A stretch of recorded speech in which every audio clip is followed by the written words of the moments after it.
There's a little over 1 week left in this 5 week Marvel Snap season, and there's still plenty of time left to get to Infinite if you've got it in you.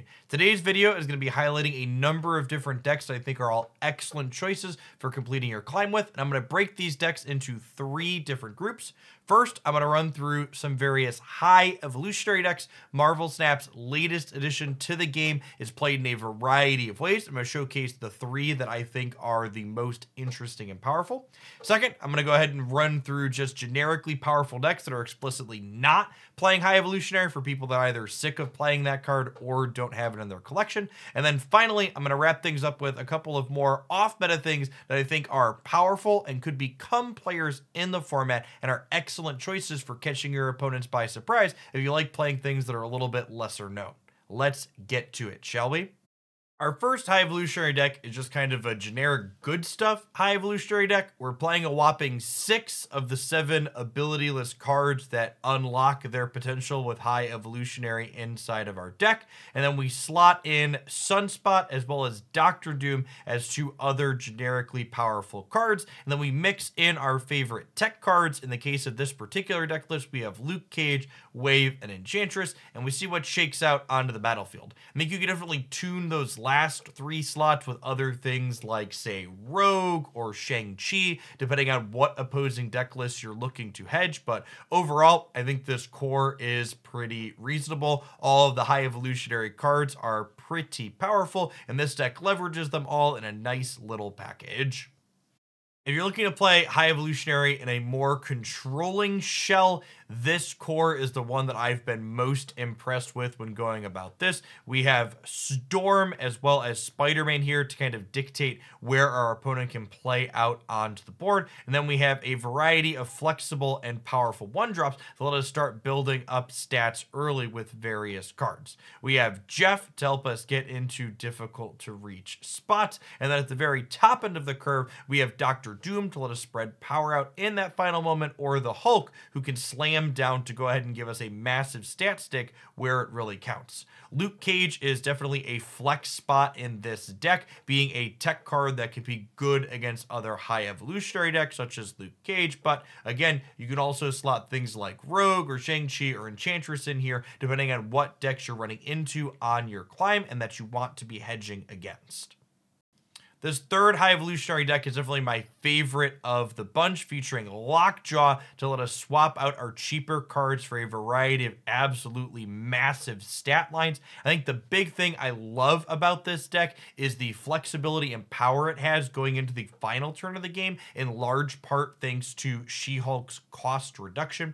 A very typical combo turn that we set up with this deck is you'll play Psylocke on turn 4 and then pass on turn 5, soaking all of your energy into Sunspot and perhaps triggering Misty Knight's +1 from high evolutionary as well.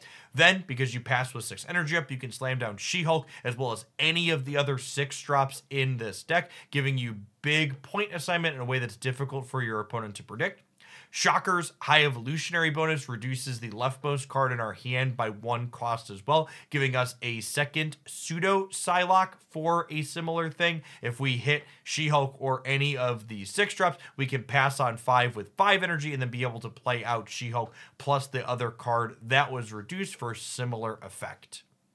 This deck is a lot less interactive than the other 2 high evolutionary decks that I highlighted, but I think it's still quite powerful due to the massive stat lines that it consistently gets into play.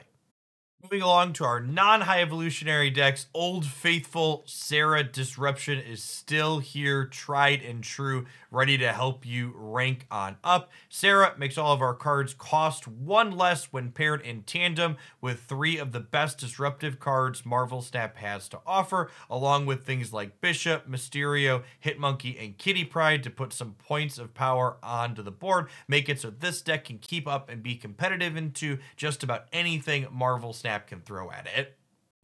While this deck list hasn't been a part of the metagame for quite as long as something like Serra Control, it is definitely becoming a format staple. The Marvel Snap team has now taken 1 point of power away from 4 different cards in this deck at various points in the last month, but that just doesn't slow it down. It continues to have very good win rate and average cube gains in the Untapped.gg statistics, and I don't really see that changing. This deck still has a ton of incredibly efficient stat lines, whether it's Miles Morales and stature being 5+ power for just 1 energy, or it's Darkhawk slamming down to offer you double digits on the board for just 4, or taking a peek at the fact that we're still leveraging Shang-Chi and Enchantress as powerful disruptive cards. This deck has the tools to be flexible in a variety of spots. I think it is an excellent choice for laddering up in the game still. Moving on to some of the more linear decks that I think are excellent choices in Marvel Snap right now, we have Kitty Bounce as the first one. Kitty Pryde has really solidified this archetype's position in the format as a consistent and powerful one, being a card that not only helps enable things like Collector, Bishop, and Angela, but also another card herself that can generate big stats when drawn early and played out continuously over the course of the game. Hitmonkey is also another card that added a lot of power and consistency to this deck, comboing with a lot of other cards you're already interested in playing. The one thing that's noteworthy about the particular build that I'm recommending for this week is I'm back on Chavez as a card that only adds a little bit of consistency to this deck, but most importantly, she gives us a single large card that we can play out on the 6th turn in the event that we are playing into a deck featuring something like Sandman or Wave, which are the most common disruptive cards that have risen up as this deck has gained popularity. Being familiar with the metagame and knowing which decks you should be expecting that turn 5 wave out of, so you can play out your things like your Hitmonkey on turn 5 before setting yourself up for just Chavez on turn 6, is key to being successful with this deck in the current metagame.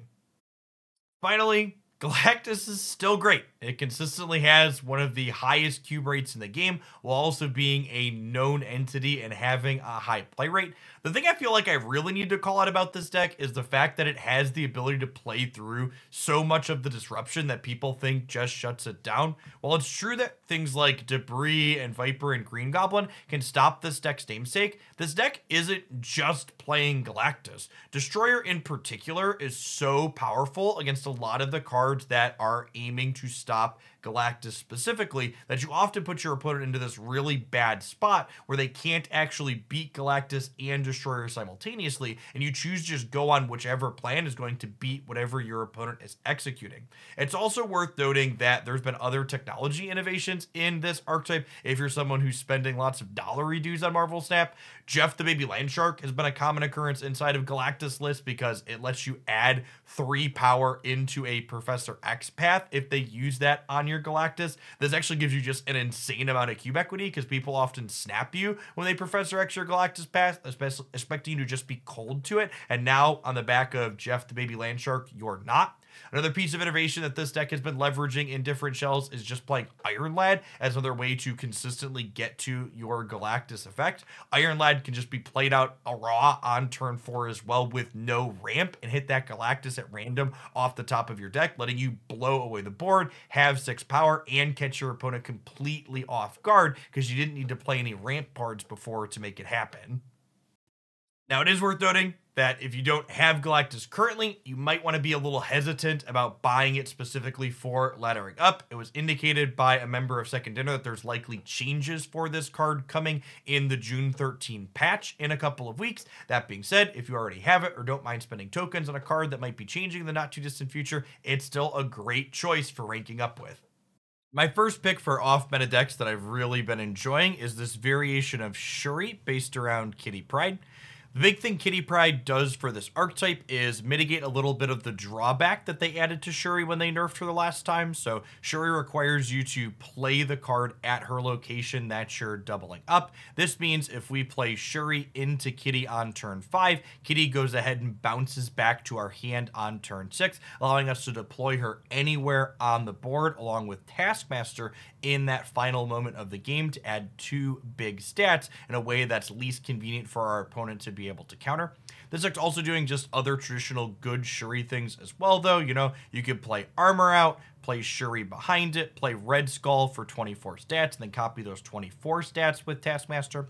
Invisible Woman adds a nice angle to this deck as well, not only allowing us to go ahead and play a Taskmaster out on turn 5, giving us the flexibility to draw Shuri on turn 6, play Kitty out to double her up, and then be able to Taskmaster copy that Kitty. But Invisible Woman also gives the Kitty Pryde gameplay counterplay against the turn 5 waves that have been running around in the format. If you expect your opponent's going to be waving you out of the game on that second to last turn, you can deploy Kitty Pryde underneath Invisible Woman, making it so she doesn't jump back to your hand on turn 6, but still gets to counter stats on that final turn of the game.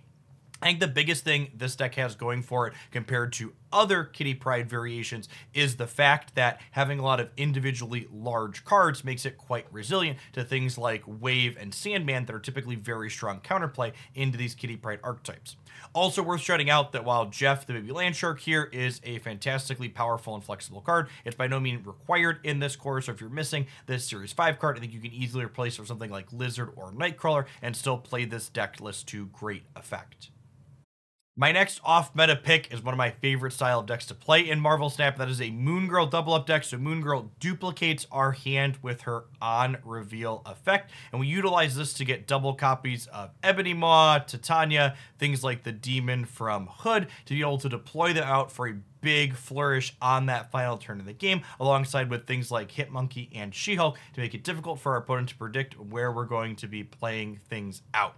One of the things that really catches your opponent off guard with this core is the fact that Ebony Maw is something that people often have a hard time predicting coming down. 7 stats for 1 energy is just an incredible rate, letting you often win games by small margins where your opponent thought they were going to be safe, beating your copies of things like Demon and Titania. If you're looking for an off-meta deck that's a little bit more disruptive / interactive, this Daredevil Kitty Pryde deck has been my absolutely favorite thing that's flying under the radar to play in this vein. We've got good disruptive cards like Shang-Chi and Enchantress in tandem with Kitty Pryde, Angela, Miles Morales, and even Gamora here as ways to put big stat lines into play. We're also leveraging Spider-Man as well as Green Goblin to make sure we have counterplay into things like Galactus, and then we have Nightcrawler and Jeff, who not only work well with Angela, triggering her and then being able to jump off to wherever we need them, but they also make it so Miles Morales is nice and cheap when we need him to be as well. Now, unfortunately, this is definitely a deck list where Jeff the Baby Landshark's not really replaceable, since there's not another cheap, efficient move card that we can play to enable Miles there.